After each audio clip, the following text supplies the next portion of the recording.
Flight attendant Sarah Mitchell slammed the moldy dinner tray before Jay Williams that red-eye evening, believing she was putting another entitled black passenger in his place.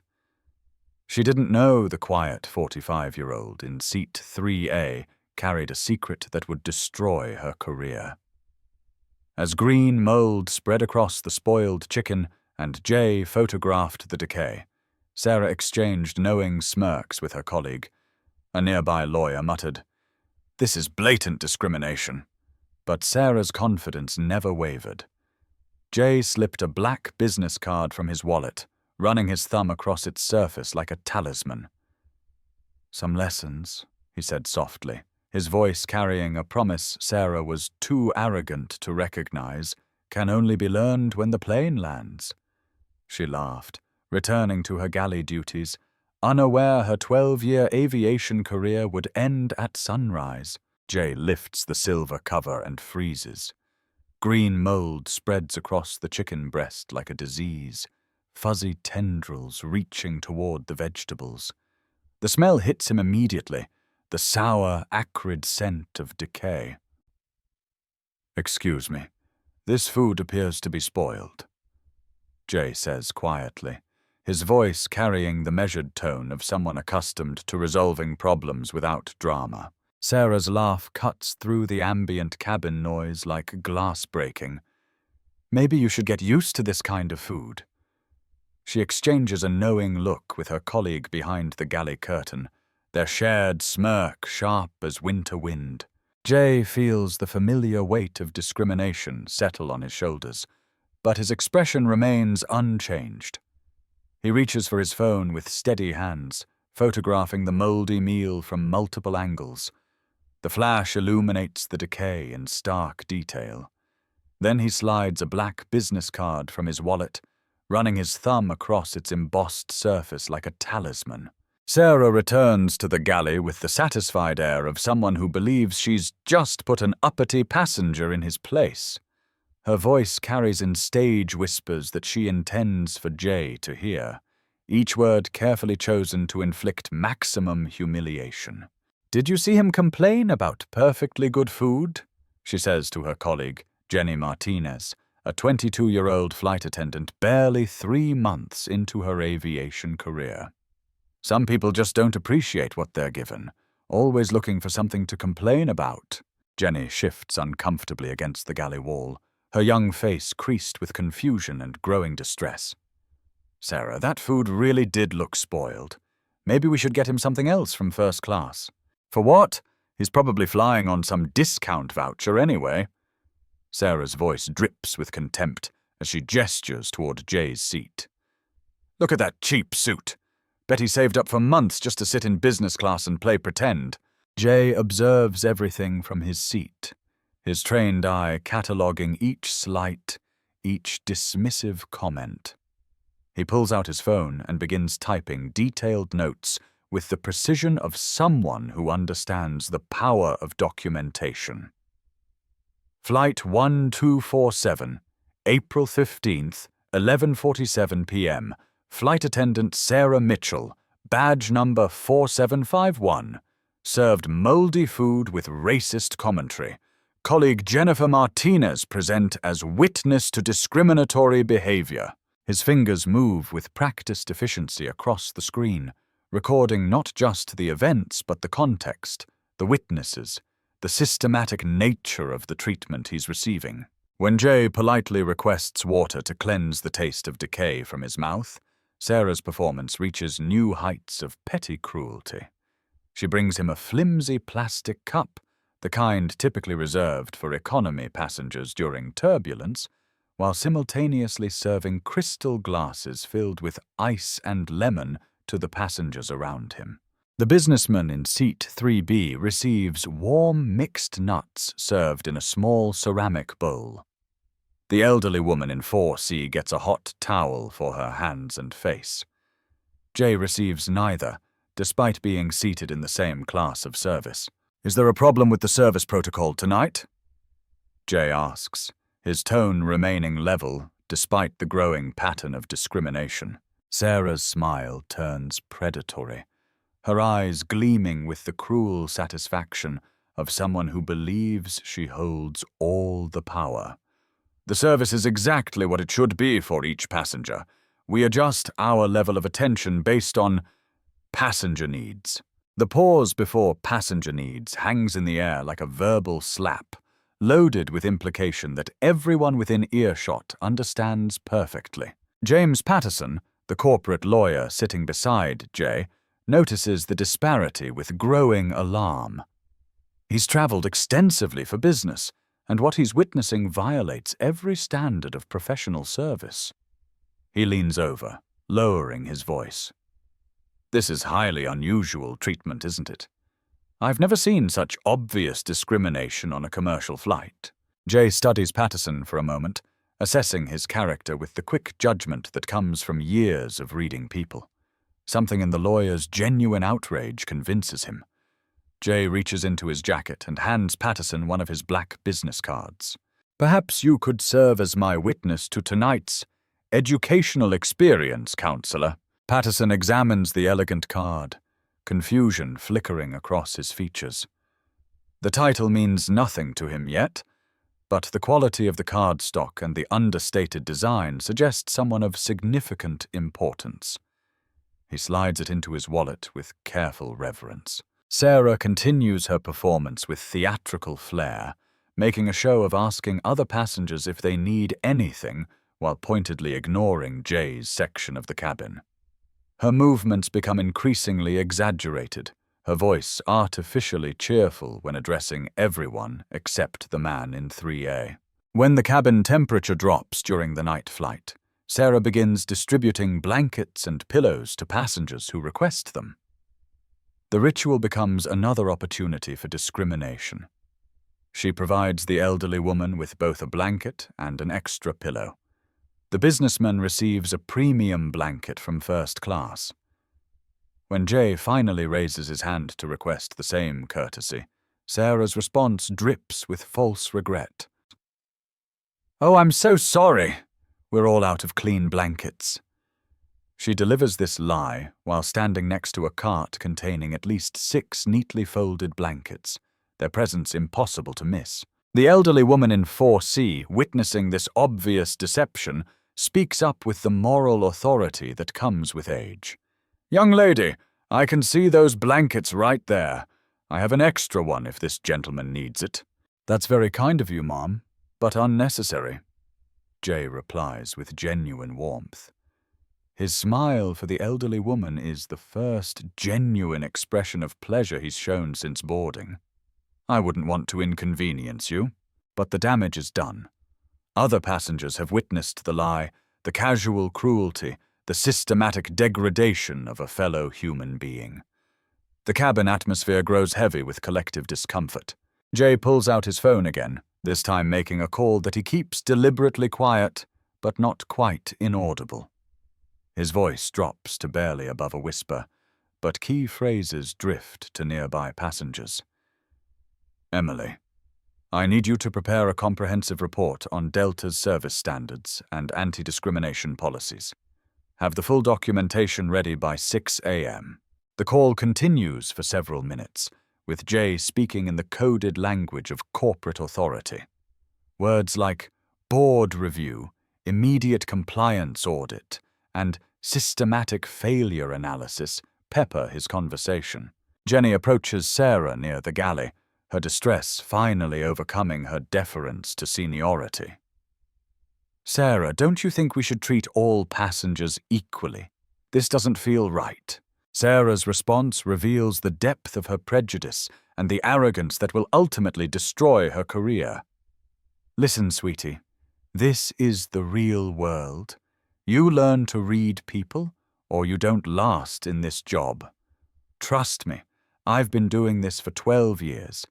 Some passengers deserve premium service, and others—" She lets the sentence hang, but her meaning is crystal clear. "But he paid for business class, just like everyone else," Jenny protests weakly. "Did he?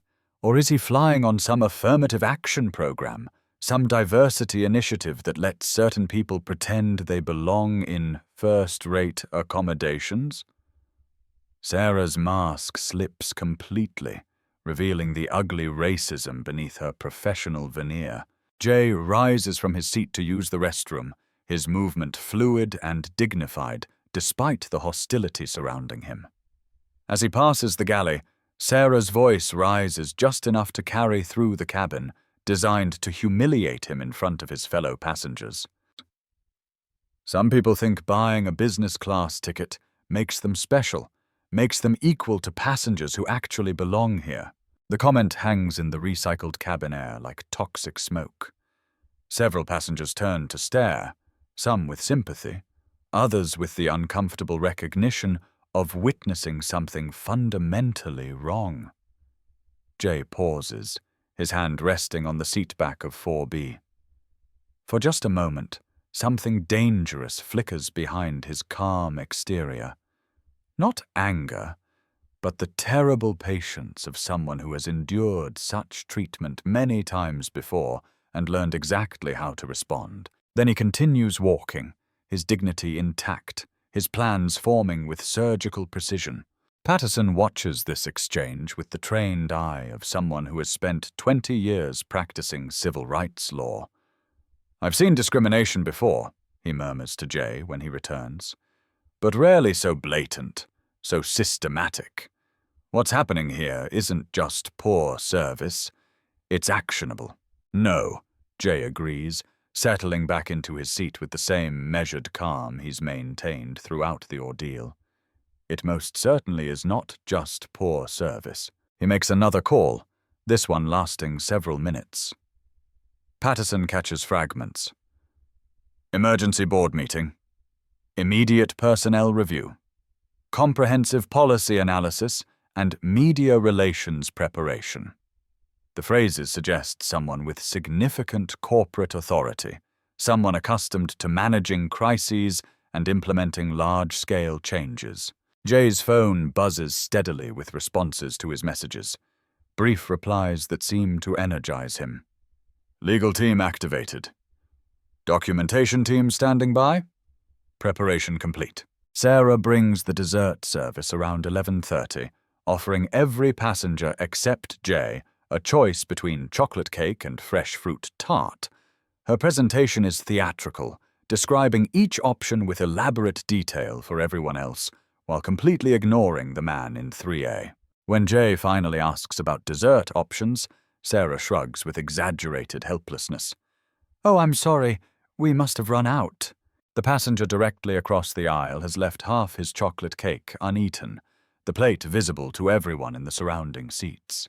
"This is becoming absolutely ridiculous," Patterson mutters, his legal mind already cataloguing violations and calculating damages. Jay remains unnaturally calm, almost eerily so.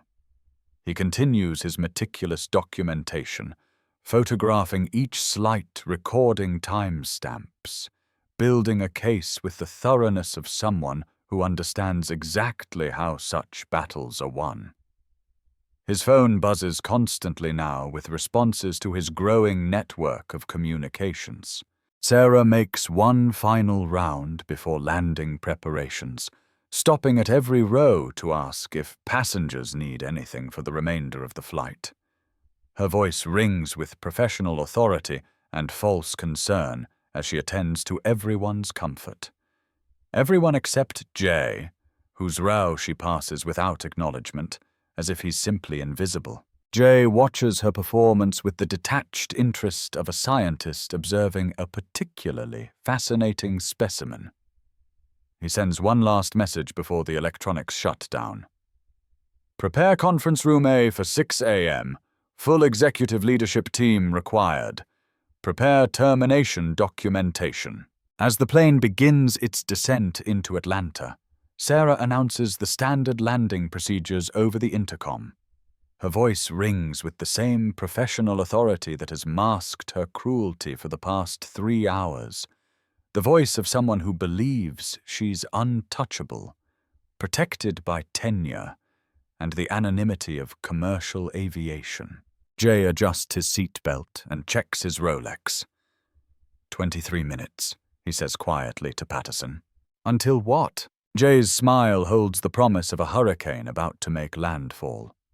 Until she learns what happens when you mistake quiet dignity for powerlessness, counselor.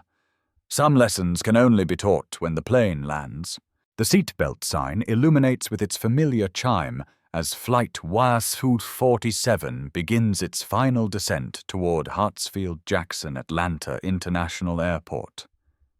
The city lights spread below like a constellation, beautiful and indifferent to the drama unfolding 35,000 feet above. Sarah Mitchell performs her final safety checks with theatrical efficiency, her authority absolute in the narrow confines of the pressurized cabin. She moves from row to row with the swagger of someone who has never faced real consequences for her actions, her 12 years of seniority like armor against accountability. When she reaches Jay's row, her inspection becomes pointedly thorough, a final humiliation designed to cement her dominance over a passenger she considers beneath her station. "Sir, your seatbelt appears to be improperly secured," she announces loudly enough for surrounding passengers to hear. Jay's seatbelt is perfectly adjusted, identical in every way to the properly secured belts of his fellow passengers. The lie is so obvious that several people crane their necks to see what she's talking about. "It seems fine to me, Ms. Mitchell," Jay replies, reading her name tag with deliberate emphasis. "I'll be the judge of that." Sarah leans over him with unnecessary aggression, her movements deliberately invasive as she tugs at the already tight belt. Her fingers work with rough efficiency, treating him like a child incapable of basic tasks. Safety is my responsibility, and I take it very seriously. The violation of personal space is obvious and calculated. No other passenger has received such intrusive attention, and everyone in the vicinity recognizes the harassment for what it is. Patterson watches with mounting alarm and professional outrage. "Excuse me, but is this really necessary? I can see his seatbelt is properly secured." Sarah's head snaps toward the lawyer with the predatory focus of someone challenged in their domain. "Sir, please don't interfere with FAA-mandated safety procedures." "This isn't an FAA procedure," Patterson responds with the precise authority of someone who has studied transportation law. "This is harassment, plain and simple. Are you questioning my professional judgment?" Sarah's voice rises to a level designed to attract attention from other passengers, to create a scene that will further embarrass Jay. "Are you suggesting I don't know how to do my job?" Jay places a gentle but firm hand on Patterson's arm, his touch conveying both gratitude and restraint. "It's quite all right, counselor. Some performances need to reach their natural conclusion before the real education can begin." The word counselor stops Sarah cold.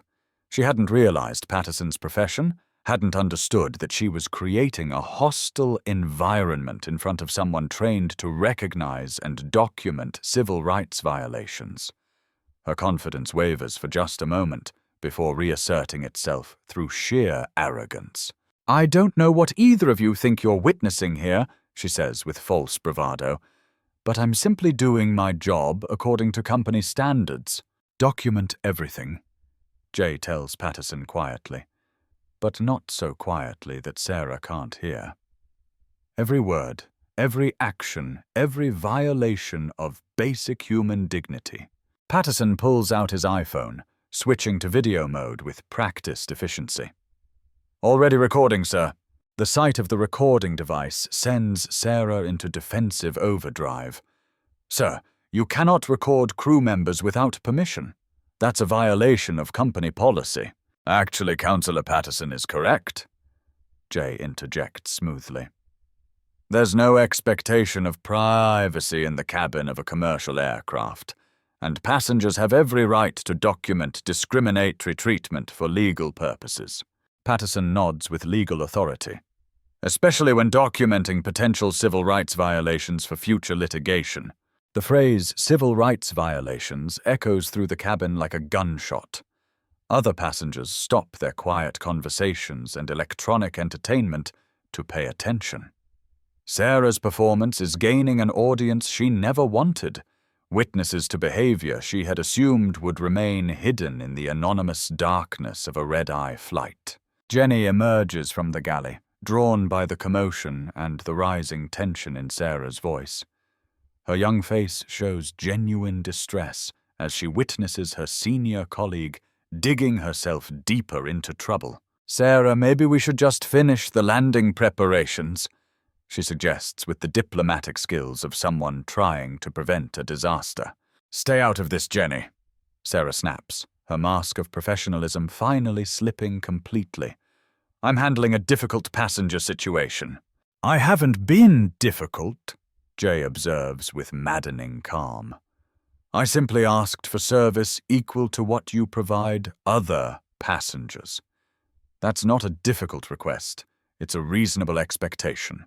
"You've been complaining since takeoff," Sarah declares, her voice carrying to the rows behind as her control continues to deteriorate. "First the food, then the blankets. Now you're having your friend here threaten me with recordings and legal action." "The food was moldy," Patterson interjects with factual precision. "I witnessed it myself. That's not a complaint. That's a health and safety concern. And I've been documenting service disparities," Jay adds with professional detachment. "Not complaints, counselor. Documentation." Sarah's laugh sounds forced now, brittle and desperate. "Documentation? What are you, some kind of undercover reporter doing an expose on airline service?" Jay doesn't answer immediately. Instead, he pulls out his phone and places a call that he makes no effort to keep private. His voice carries clearly through the tense cabin. "Captain Chen, this is Jay Williams in seat 3A. Could you please step out of the cockpit when we land? I'd like to discuss tonight's service with you directly."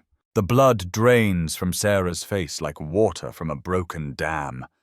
Passengers don't have the captain's direct number.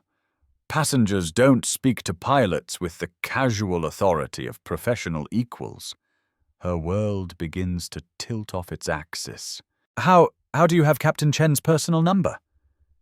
she stammers. "I know quite a few people in the aviation industry," Jay replies with understated simplicity. Jenny tugs desperately at Sarah's sleeve, her institutional survival instincts finally overriding her respect for seniority. "Sarah, please, let's just finish the landing procedures and end this." But Sarah has passed the point of rational decision-making.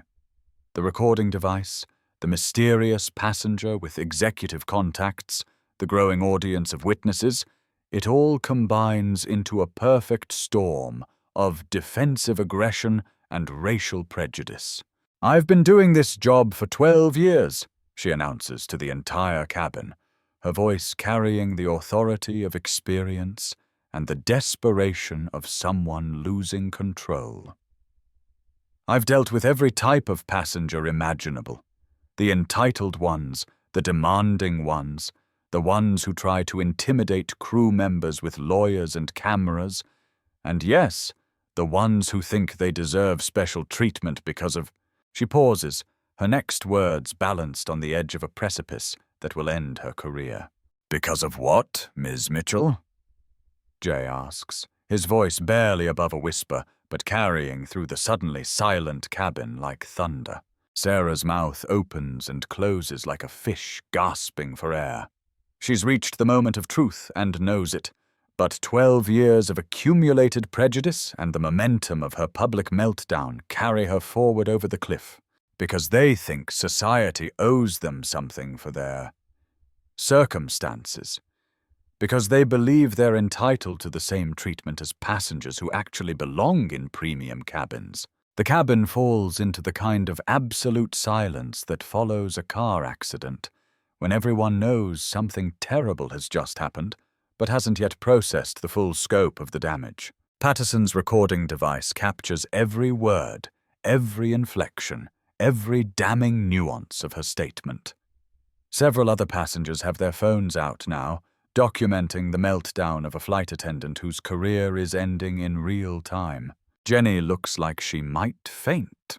Her face has gone pale, and she grips the galley wall for support as she watches her colleague commit professional suicide. Jay rises from his seat with fluid grace, his movement controlled and deliberate. There's something different about his presence now, a shift in authority that changes the entire dynamic of the cabin. He's no longer just another passenger enduring discrimination. He's become something far more dangerous to Sarah's worldview. My circumstances, he repeats thoughtfully, as if considering the phrase for the first time. You mean my race, don't you, Ms. Mitchell? Sarah realizes she's crossed a line that can never be uncrossed, violated professional standards that will end her career and possibly expose her to legal liability. I didn't say that. You're putting words in my mouth. I don't need to put words in your mouth, Jay replies with terrible gentleness. You've provided quite enough words on your own. The plane touches down with a gentle bump that barely registers against the psychological impact of Sarah's confession.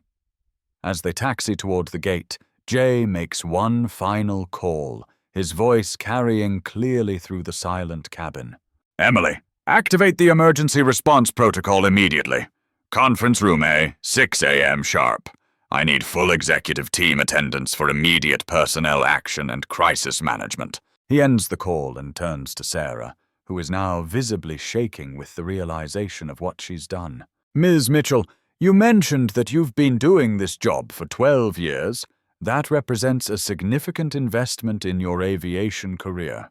Sarah nods mutely, unable to speak. I hope those 12 years have been fulfilling and rewarding. Jay continues with genuine sadness. Because your career in aviation ends this morning. You can't. You don't have the authority, she whispers. Jay's smile is gentle, almost pitying. Ms. Mitchell, we'll discuss the extent of my authority when we reach the gate. The plane pulls to a stop at gate B12. The seatbelt sign goes dark with its familiar chime. But no one moves. The entire cabin waits in suspended animation, sensing that something unprecedented is about to unfold. Captain Chen's voice comes over the intercom, his tone unusually formal. Ladies and gentlemen, please remain seated for a few additional minutes. We have a special situation that requires immediate attention before deplaning. Sarah looks around desperately, seeking support from her colleagues, from the passengers, from anyone who might validate her actions or minimize their consequences. But Jenny won't meet her eyes, and the passengers who witnessed her behavior look away in embarrassment and disgust. Jay remains standing in the aisle, patient as carved stone, his black business card still visible in his fingers like a promise kept. Some lessons, he repeats his earlier prophecy, his voice carrying the weight of absolute certainty, can only be learned when the plane lands. Captain David Chen emerges from the cockpit as the twin engines wind down to silence, their familiar whine fading into the background hum of ground equipment and gate activity. His usually composed demeanor shows hairline cracks of tension as he surveys the unusually still cabin, where passengers remain seated despite the illuminated signs indicating they're free to move about. The atmosphere is electric with anticipation, phones still recording, everyone waiting for the resolution of a confrontation that has transformed a routine red-eye flight into something approaching theater. Chen's eyes find Jay immediately, and recognition hits him like a physical blow. His face cycles through surprise, realization, and something approaching panic in the space of 3 seconds. He moves down the narrow aisle with measured steps, but his clenched jaw and the slight tremor in his hands betray his professional calm. Mr. Williams, Chen says, his voice carrying the unmistakable weight of formal respect reserved for people of significant authority. I had absolutely no idea you were aboard tonight's flight, sir. The formal address, sir, delivered with genuine deference rather than professional courtesy, sends ripples of confusion through the cabin. Sarah's head snaps up like a marionette whose strings have been yanked, her eyes wide with dawning horror. Jay extends his hand with the easy confidence of someone accustomed to command. Captain Chen, I hope you don't mind the unscheduled inspection. Not at all, sir. Though I understand there may have been some significant service issues during tonight's flight. The question hangs in the recycled air like the moment before lightning strikes. Chen's careful phrasing suggests he already knows something catastrophic has occurred, that his career and the careers of his crew hang in the balance. Sarah steps forward, desperation overriding her rapidly failing judgment. Captain, there's been a terrible misunderstanding. This passenger has been disruptive throughout the entire flight, making unreasonable demands, recording crew members without permission. Chen's raised hand cuts through her protests like a blade. His attention never wavers from Jay, and the gesture carries the absolute authority of someone who has just realized he's dealing with a superior officer. Sir, would you prefer to discuss this matter privately in the cockpit? I believe transparency serves everyone's interests in this situation, Jay replies with measured consideration. He reaches into his jacket with deliberate slowness and produces the black business card that has been his talisman throughout the night's ordeal. Chen takes the card with hands that actually tremble as he reads it. His face goes through a remarkable transformation, confusion, comprehension, and finally something approaching terror as the full implications sink in. Ladies and gentlemen, Chen announces to the cabin, his voice strained but carrying clearly through the speaker system, please allow me to introduce Jay Williams, Chief Executive Officer of Delta Airlines. The words hit the cabin like a detonation. Sarah staggers backward as if physically struck, her hand reaching for the galley wall to steady herself. Jenny's mouth falls open in a perfect O of shock. Patterson, who thought he understood the dynamics at play, realizes he understood nothing at all. The passengers erupt in gasps, murmurs, and the distinctive sound of a dozen phone cameras capturing the moment. The anonymous businessman in the simple navy suit has just been revealed as one of the most powerful executives in commercial aviation. For the past 3 years, Jay continues in his measured, authoritative tone, I've conducted unannounced quality assessments by traveling as a regular passenger on our flights. Tonight's experience has been exceptionally educational. Sarah's world collapses in real time, 12 years of career advancement crumbling like a house of cards in a hurricane. Every complaint she dismissed, every service she denied, every racist comment she made, all directed at the man who controls not just her employment, but the employment of Delta's entire 80,000-person workforce. Sir, she whispers, her voice barely audible above the cabin's ventilation system. I didn't know who you were. No, Ms. Mitchell, you didn't know who I was. Jay agrees with terrible calm. But you knew I was a human being deserving of basic respect and equal treatment. You knew I had paid the same fare as every other business-class passenger. You knew your behavior was wrong, and you chose to continue anyway. The distinction cuts through Sarah's desperate attempt at justification like a surgical scalpel. Her ignorance of his identity is irrelevant. Her treatment of him was inexcusable regardless of his position or power. Jay turns to address the entire cabin, his voice carrying the natural authority that has driven Delta's transformation from a regional carrier into a global aviation leader. I want to apologize to everyone aboard Flight 12407 for the disruption to your travel experience. But sometimes the most important lessons happen in full view of witnesses who can hold us accountable for our actions. He pulls out his phone and dials with the casual efficiency of someone accustomed to mobilizing resources across multiple time zones. Emily, we have a code-red personnel situation. I need the full executive team in Conference Room A at Hartsfield immediately. Yes, I understand it's 2 a.m. This situation cannot wait until morning. Captain Chen watches this display of corporate power with the fascination of someone witnessing his own career hanging in the balance. "Sir, how can we begin to rectify this situation?" "We start with immediate and decisive action," Jay replies, his voice carrying the steel that has made him one of the most respected executives in commercial aviation. "Ms. Mitchell, your employment with Delta Airlines is terminated effective immediately." The words fall like an executioner's axe. Sarah's legs give out completely, and she grabs the nearest seat for support, her face drained of all color. "Please, Mr. Williams, I have a mortgage, children to support. I'll do anything. Additional training, probation, community service.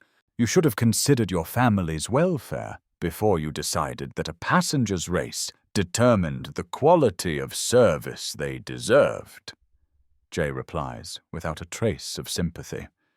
"Your actions tonight weren't just unprofessional.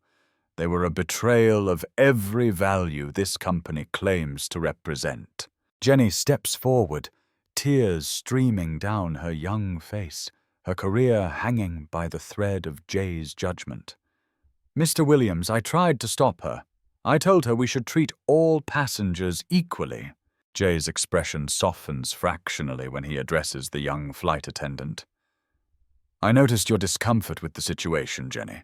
Your employment is secure. In fact, I'd like you to participate in a new comprehensive training program we're going to implement company-wide." The relief on Jenny's face is palpable, but it's immediately replaced by guilt as she watches her former colleague's career die in real time. Jay turns back to Sarah, who is now openly sobbing, her professional facade completely shattered. "Your behavior tonight represents a systemic failure that extends far beyond one individual's prejudices. You've shown me exactly what's wrong with our corporate culture, and I intend to fix it." He addresses Captain Chen with the crisp efficiency of crisis management. "I want every member of tonight's crew except Ms. Mitchell to report for a complete debriefing at 0600 hours. I also want maintenance records for tonight's food service. Moldy food suggests quality control failures that go beyond individual discrimination." "Absolutely, sir. I'll coordinate with ground services immediately." Patterson stands up, still processing the magnitude of what he's witnessed. "Mr. Williams, I'm James Patterson, corporate attorney with Morrison & Associates. I documented everything that occurred tonight." Jay extends his hand with genuine gratitude. "I appreciate your intervention and your documentation, Counselor. Would you be willing to provide a formal statement for our internal investigation?" "Absolutely. This was the most blatant case of commercial discrimination I've ever witnessed." Other passengers begin to speak up, their voices creating a chorus of testimony. The elderly woman describes Sarah's blanket deception. The businessman confirms the disparity in service standards.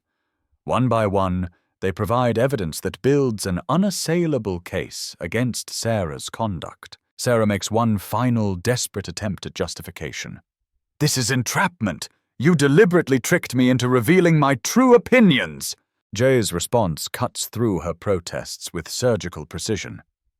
"Ms. Mitchell, I sat quietly in my assigned seat and asked for the same service provided to other passengers. If equal treatment reveals your true opinions, then perhaps customer service was never the right career path for you." Airport security boards the aircraft at Chen's request, their presence adding official weight to the proceedings. Sarah's access to all Delta facilities will be revoked before she reaches the terminal. "Ladies and gentlemen," Jay addresses the cabin one final time, "you've witnessed something that should never happen. Not on our aircraft, not in our company, not in our society. I promise you that Delta Airlines will learn from this moment and emerge stronger." As security officers help Sarah gather her belongings, she makes one last plea, her voice breaking with desperation. 12 years I've dedicated to this company. Doesn't that loyalty count for something?" Jay considers this for a long moment, his expression thoughtful rather than angry. "It does count, Ms. Mitchell. It means you should have known better. It means you had 12 years to learn that every passenger deserves dignity and respect. Your longevity makes your behavior more inexcusable, not less. Security escorts Sarah down the jet bridge, her Delta uniform a reminder of opportunities squandered and values betrayed. Her fellow crew members avoid eye contact, their professional relationships severed in an instant. As she disappears into the terminal, Sarah turns back one final time, her voice echoing through the bridge. "This isn't fair!" Jay's reply follows her into the night. "Neither was your treatment of me, Ms. Mitchell. The difference is, I have the authority to ensure this never happens again." The Delta Airlines executive conference room thrums with tension at 6 a.m. sharp, fluorescent lights casting harsh shadows across the faces of 8 senior vice presidents who have been summoned from their beds by emergency calls. The mahogany table, normally used for strategic planning and quarterly reviews, now serves as a tribunal for corporate justice. Wall-mounted screens display Flight 1247's passenger manifest, crew assignments, and a timeline of the night's events that reads like a case study in discrimination. Jay enters precisely on time, still wearing his navy suit from the red-eye flight, his appearance unruffled despite the sleepless night. Behind him walks Emily Rodriguez, his chief of staff for the past 5 years, carrying 3 thick folders and a tablet displaying crystal-clear video footage from Patterson's iPhone. "Thank you all for responding so quickly to this emergency," Jay begins, his voice carrying the authority that has guided Delta through industry crises and corporate transformations.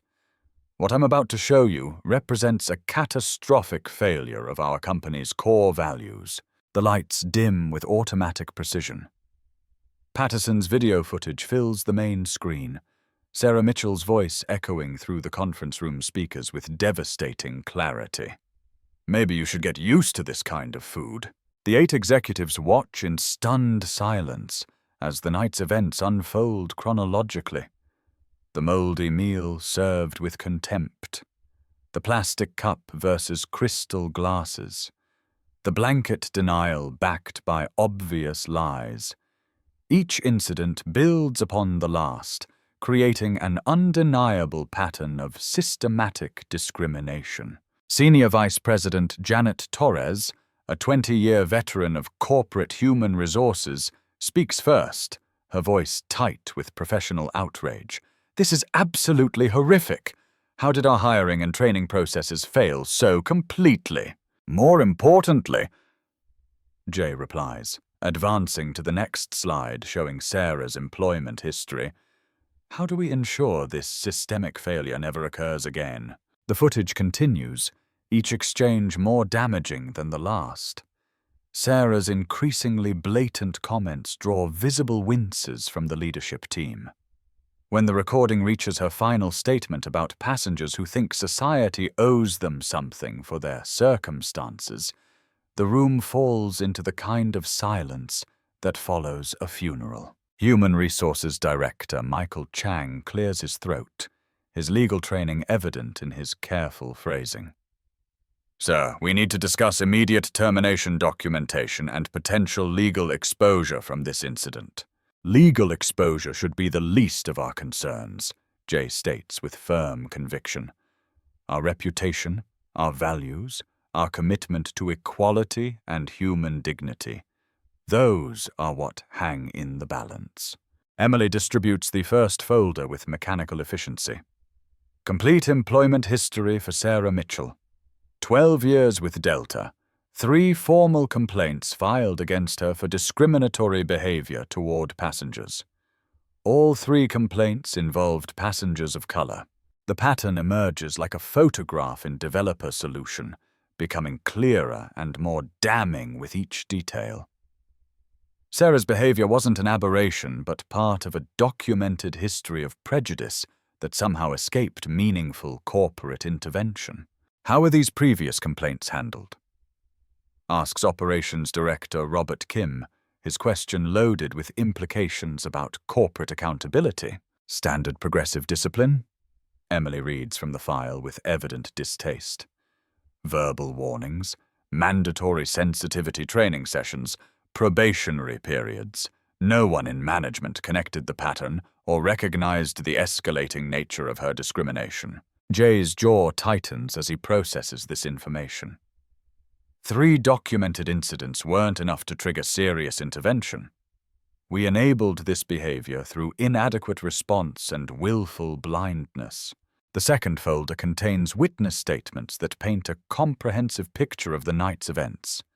Patterson's legal documentation provides a framework of civil rights violations. Testimonies from fellow passengers corroborate every detail.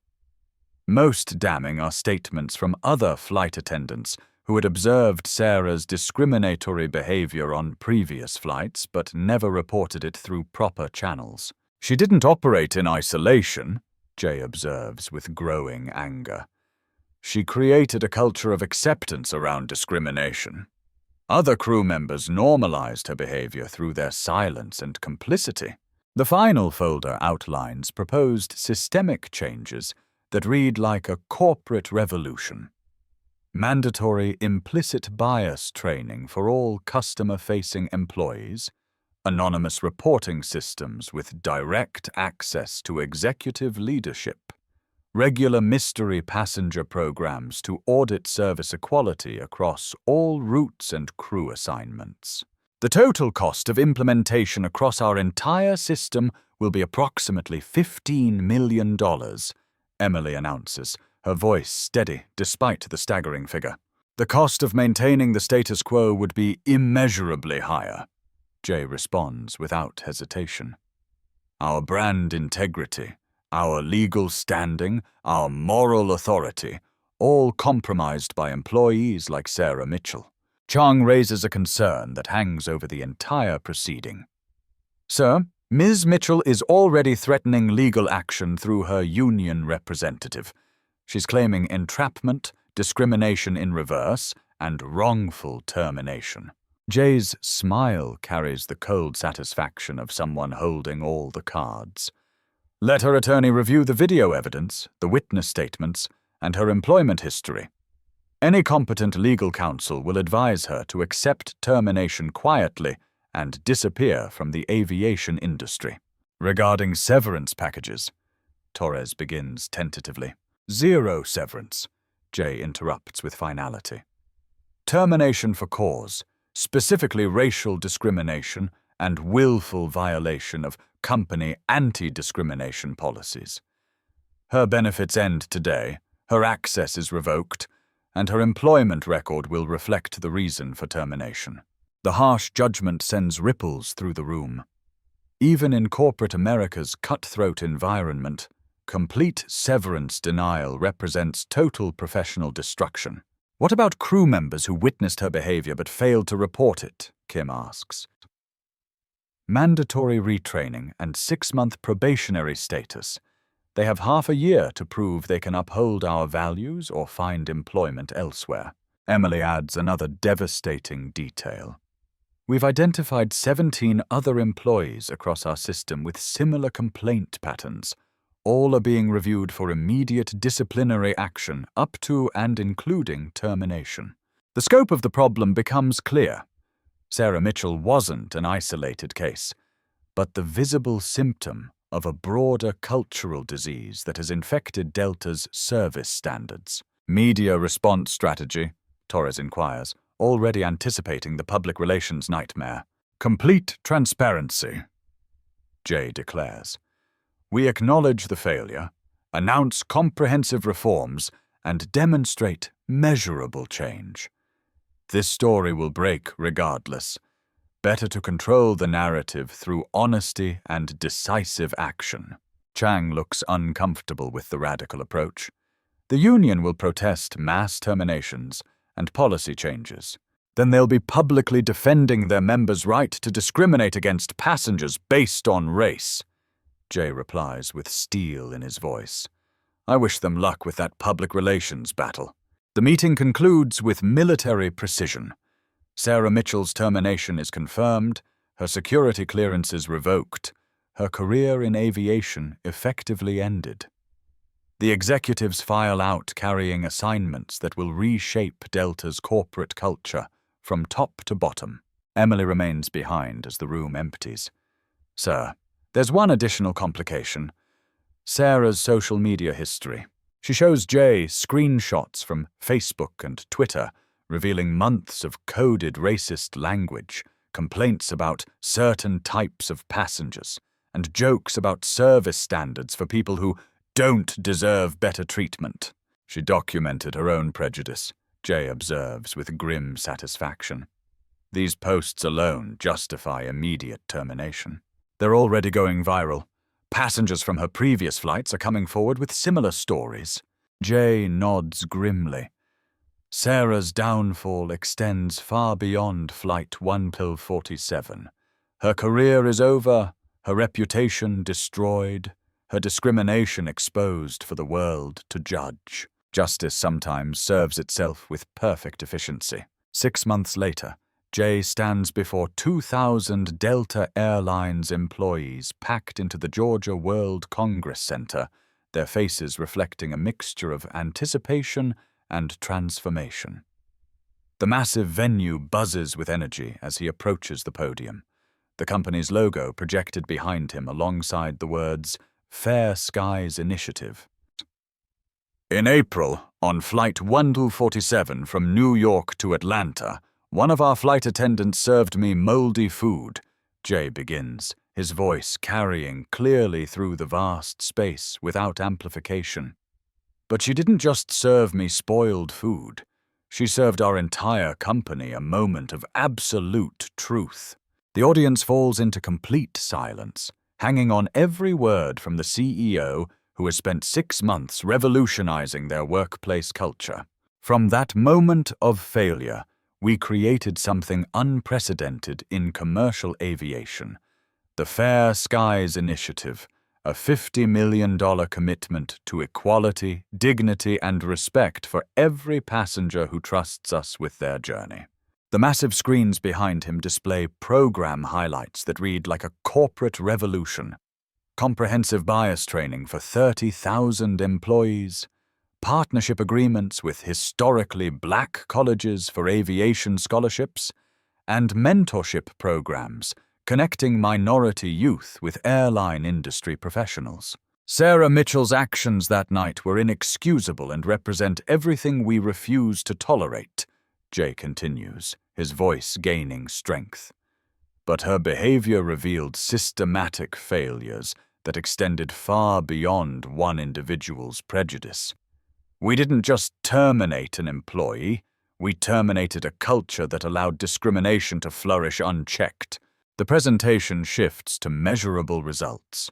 A 47% increase in passenger satisfaction scores among minority travelers, improved employee sensitivity ratings across all metrics, and industry-leading diversity statistics that have made Delta the benchmark for inclusive aviation.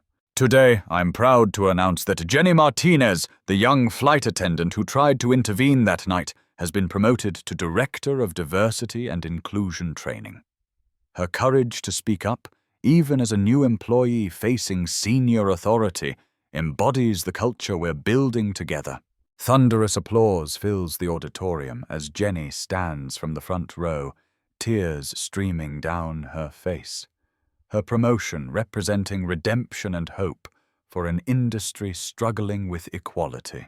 We've terminated 19 employees for discriminatory behavior and retrained over 800 others, Jay reports with satisfaction. But our real success isn't measured in terminations. It's measured in transformation, in the daily choice every employee makes to treat each passenger with dignity. A 12-year-old boy in the audience raises his hand during the question period. Mr. Williams, can someone like me become a CEO someday? Jay steps down from the podium and walks to the boys' section, kneeling to meet his eyes with the same respect he shows board members and executives. You won't just become a CEO, he says with absolute conviction. You'll become a better CEO than me. But first, Remember that real leadership means treating every person with dignity, regardless of any differences. He hands the boy a pair of gold Delta pilot wings. Excellence begins with respect, young man. The conference ends with a sustained standing ovation, but Jay knows the real work continues every day, on every flight, in every interaction between employees and passengers. Sarah Mitchell's hatred had inadvertently sparked a revolution that will outlive them all. Jay Williams' story didn't end when Sarah Mitchell was escorted off that plane. It began a transformation that reaches far beyond commercial aviation. Every day you encounter moments that test your character. Moments when you can choose silence or action, indifference or justice, comfort or courage. Jay chose to document, to act, to hold people accountable for their hatred. Here's what makes his story remarkable. Jay wasn't born with CEO power.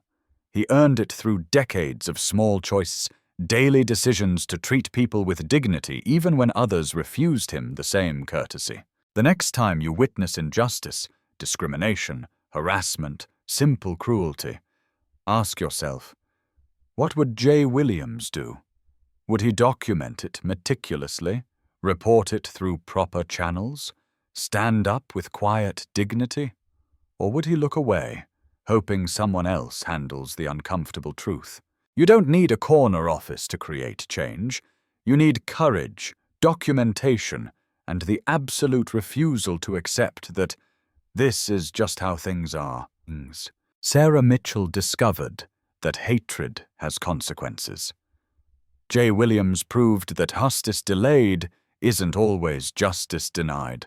Sometimes it's justice perfected through patience and precision. Your Flight 1247 moment is coming. The question isn't whether you'll face injustice. You will. The question is whether you'll respond with Jay Williams' quiet strength and strategic brilliance. What will your moment of truth look like?